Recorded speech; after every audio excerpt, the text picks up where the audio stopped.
Well, she's a little bit older now at 36, but Courtney Vandersloot feels new again as the veteran point guard returns to the Sky after spending her first 12 seasons of her decorated career right here in Skytown.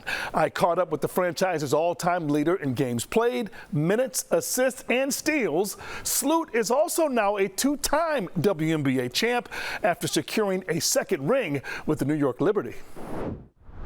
Does it feel like home still? It does. It does. It's very familiar. You know, obviously a lot has changed and it's very new, but you know, this is home and it's definitely where my heart is. Well, you've got another ring to go on that finger. What does it feel like to come back now as the so-called elder statesman, the veteran, or the mama of the group? Yeah, I mean, it's good. I've been kind of that status for a while now, just because I've played so many years. But you know, it was important for me to come back and I liked what they were doing.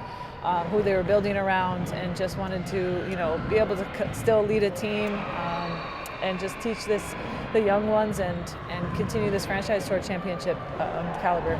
It is a new beginning, not just for you, but for the franchise, with a new coach and Tyler Marsh and kind of another reset or rebuild. How did you assess the Sky from when you were in New York? You know, I knew that it was going to take some time. It was all about finding the right people, finding the right fit, and just making sure that they had the people that they want to build around. You know, I think them being able to find Tyler and Jeff and him being so aligned on what they wanted to do, how they wanted it to look, and then just getting some vets in here, great youth, obviously, and just building around that.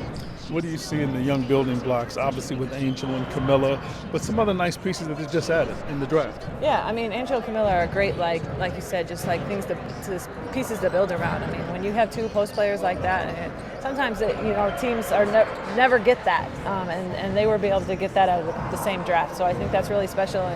And you know, they've talked about having just vets around, shooters to create space for them, and I think that's exactly what they did in this offseason. You were a young player once, but you know, sometimes they're not always receptive to that veteran voice. What has it been like, the reception with the younger players on this team since you've been here? We'll see when things get tough. But you've got the resume and the rings. Yeah, I think that, you know, I've seen nothing but respect, and they want it.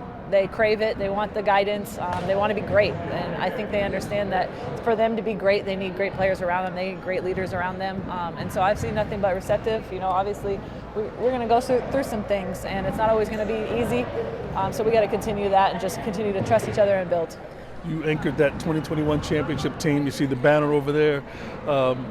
Is that still a realistic goal before you hang it up to say, I want to win one more with the Sky? I think it's realistic.